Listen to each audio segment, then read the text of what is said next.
Aloha, this is lesson 153 from A Course in Miracles with Hope Johnson. In my defenselessness, my safety lies. You who feel threatened by this changing world, its twists of fortune and its bitter jests, its brief relationships, and all the, quote, gifts it merely lends to take away again. Attend this lesson well. The world provides no safety. It is rooted in attack, and all its, quote, gifts of seeming safety are illusory deceptions. It attacks and then attacks again. No peace of mind is possible where danger threatens thus. The world gives rise but to defensiveness, for threat brings anger. Anger makes attack seem reasonable, honestly provoked, and righteous in the name of self-defense. Yet is defensiveness a double threat, for it attests to weakness and sets up a system of defense that cannot work. Now are the weak still further undermined, for there is treachery without and still a greater treachery within. The mind is now confused and knows not where to turn to find escape from its imaginings. It is as if a circle held it fast, wherein another circle bound it, and another one in that, until escape no longer can be hoped for nor obtained.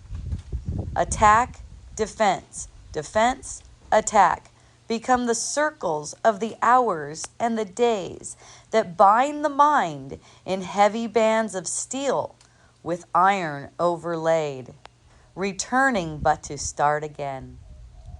There seems to be no break nor ending in the ever-tightening grip of the imprisonment upon the mind. Defenses are the costliest of all the prices which the ego would exact. In them lies madness in a form so grim that hope of sanity seems to be an idle dream, beyond the possible.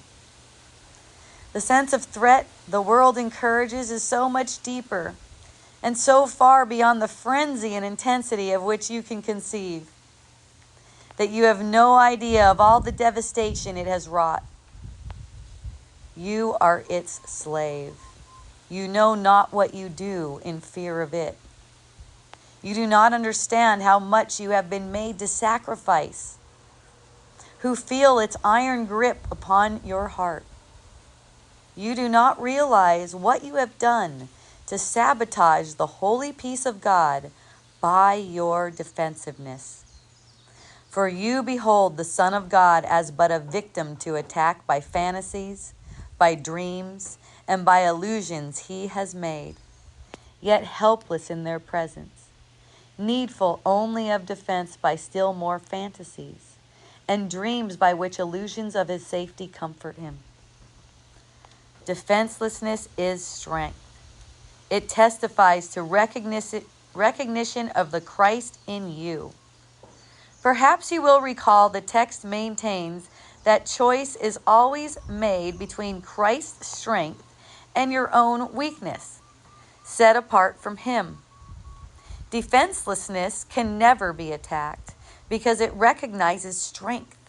So great attack is folly, or a silly game a tired child might play when he becomes too sleepy to remember what he wants.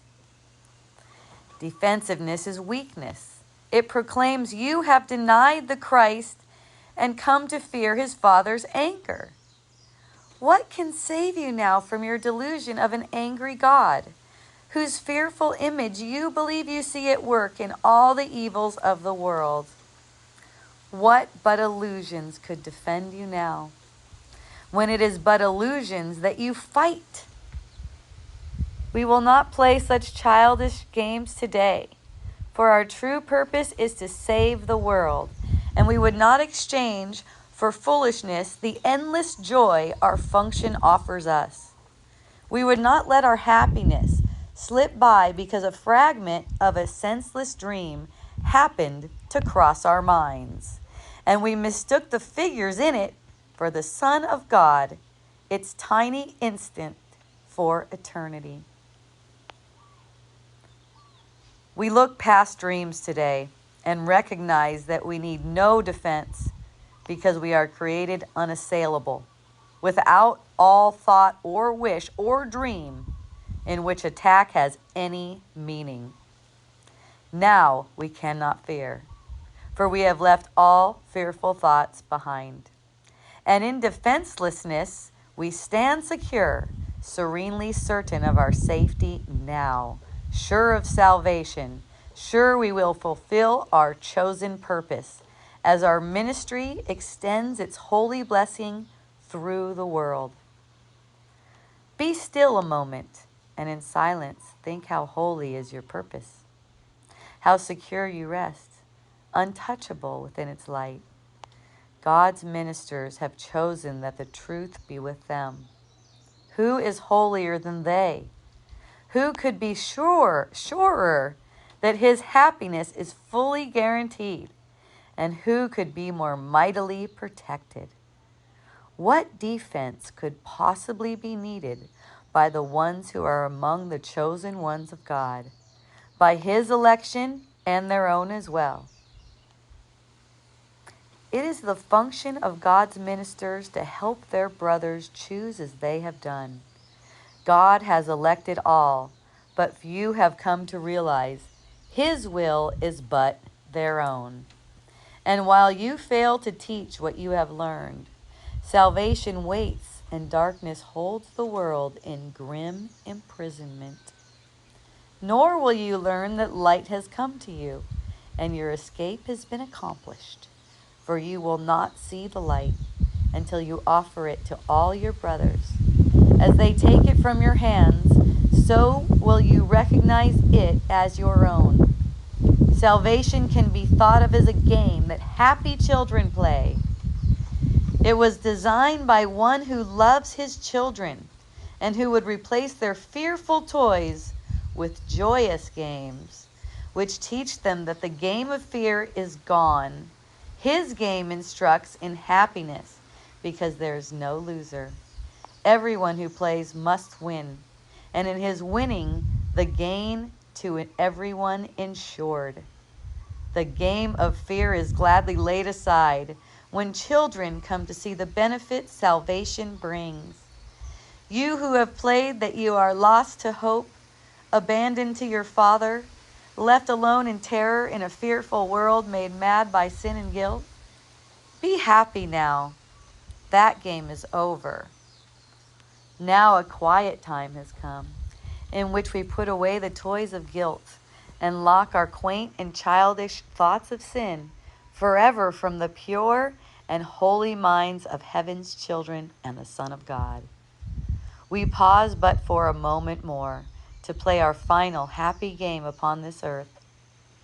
And then we go to take our rightful place where truth abides and games are meaningless. So is the story ended.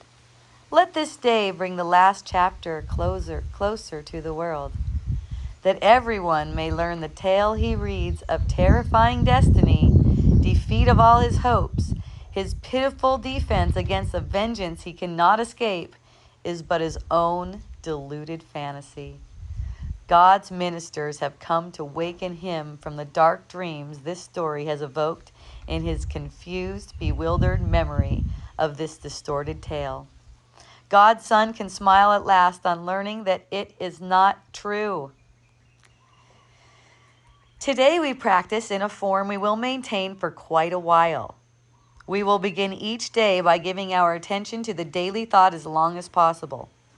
5 minutes now becomes the least we give to preparation for a day in which salvation is the only goal we have. 10 would be better, 15 better still. And as distraction ceases to arise to turn us from our purpose, we will find that half an hour is too short a time to spend with God.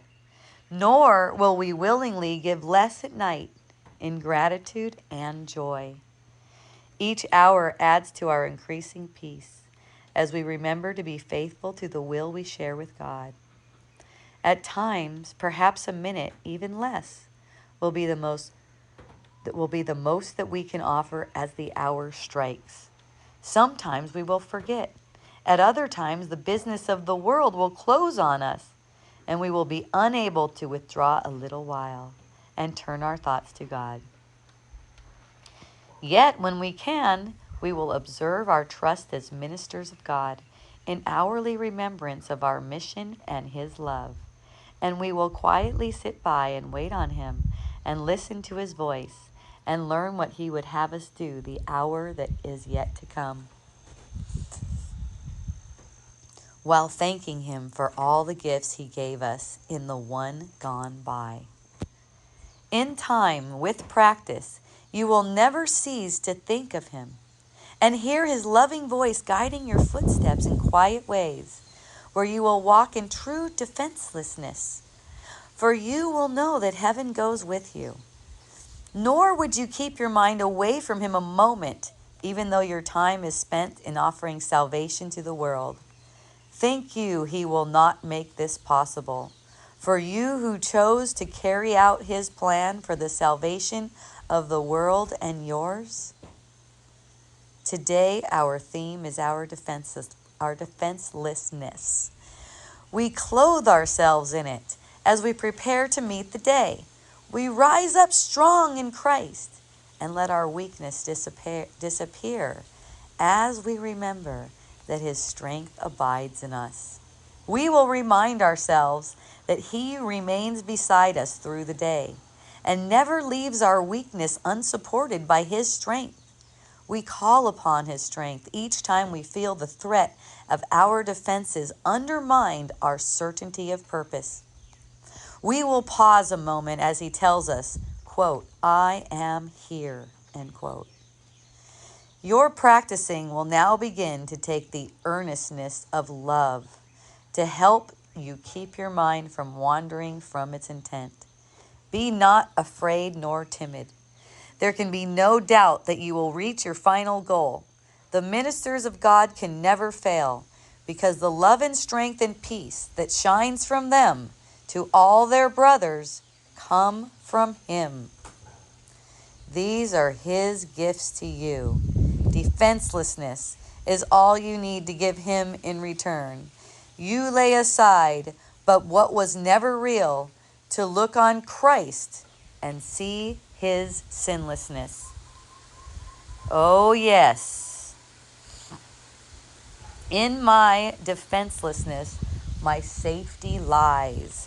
So, I'll give you an example of defensiveness. Let's say someone seems to reject you, and in your mind you're hearing this, fuck you.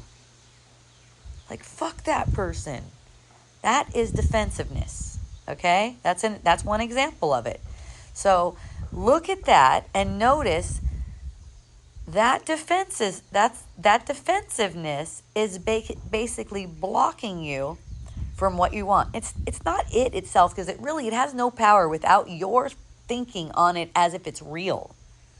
But when you look at it and you notice that's an ego game, it's trying to get you to not extend love, to withhold love. You can only be withholding love from yourself. See? It's a protective thought, like, fuck you, You're not deserving of me. It's a protective thought, because it's as if this fear of you being unlovable, right? You are afraid of yourself being unlovable. It's as if the validation that you are lovable would come from that person outside of yourself. So that's why the defensiveness. See, so that what that's asking you is to go within and notice that what the defensiveness is pointing to is this sense that you could be unlovable. That needs to be met with compassion. So the way to do that is to merely notice the thought that's defensive, whatever it is, Even thinking you need a wall to keep people out, thinking that you need some kind of security, even you need doors that lock. That is defensiveness. It's fear of something, okay? It's all really just fear. You could say that. One I just showed, it looks like fear of being unlovable. Let's say that. Let's say fear of loss would be, like making sure your doors are locked. Just notice that. It's not anything to fight against. But let yourself feel what's going on, what you're projecting. Because when you don't pause and notice what's happening, these things accumulate until you become so protective. You're just all tightened up with this protectiveness. And you can't let this childlike playfulness emerge. Instead, it's still like children, but it's like ignorant children playing mean games with each other, right? Once you see what it is, there's no game for you except for fun, meaningful, happy, playful, forgiving games. So you keep on deepening in love with all of your brothers. This does not make you a doormat of any kind. Your boundaries are so strong because they're rooted in love. You don't need to make boundaries on your own. All you do is just listen to your own guidance, the guidance that's coming from within your mind, the part of your mind that's the voice for God. That's your true voice. It's not anything the ego says. The ego is all about being defensive. That always gets you more of what you don't want. So now we're shifting the way we're practicing. It's what do we feel joyful in giving? Is it 5 minutes in the morning? Is it 10? Is it 15, 20, an hour? What do we feel joyful giving in the morning to just listen to the voice for God, right? This is how the practice is changing. So what I noticed about myself when I was doing this practice, just sitting still in my room and just watching my thoughts. Basically, it's thought watching, I don't think of it as like being quiet in meditation kind of thing where you're sitting with an erect spine and everything like that. That's not what I find myself doing usually. I don't mind it. I mean, it's fine with me. I find myself just resting and noticing my thoughts in quiet. What are these thoughts? Now, let's say I'm noticing what's not my thoughts, because any thoughts that come from the ego are not my own thoughts, right? So I want to meet them with love. I want to meet them with the voice for God. And that's how I do it, and it talks about how you will just be in remembrance of God all the time. And yeah, that's what I do. I even notice when I'm being defensive, meaning I'm listening to that thought and noticing what it feels like and go, oh, I don't want that. I can notice I don't want it very quickly. The last thing I want to do is try to share something like that with the world. And I'm always either projecting or extending love. So, whether I think that one brother deserves, or let's say whether the ego thinks, because again, this is not our thinking, whether the ego thinks that one brother deserves some kind of defensiveness, knowing I wouldn't want that for anyone. And it helps me see I don't want that for that brother either, because I don't want it for myself. We're all one. See, so these thoughts that may seem to be benign, they seem to make you feel better because they seem to give the ego comfort. These defensive thoughts, they actually project attack. They make it so that you don't feel, you resist feeling. And what you want to do is embrace that feeling of defensiveness in light of what's true. In my defenselessness, my safety lies. Yay, have a beautiful lesson. I love you.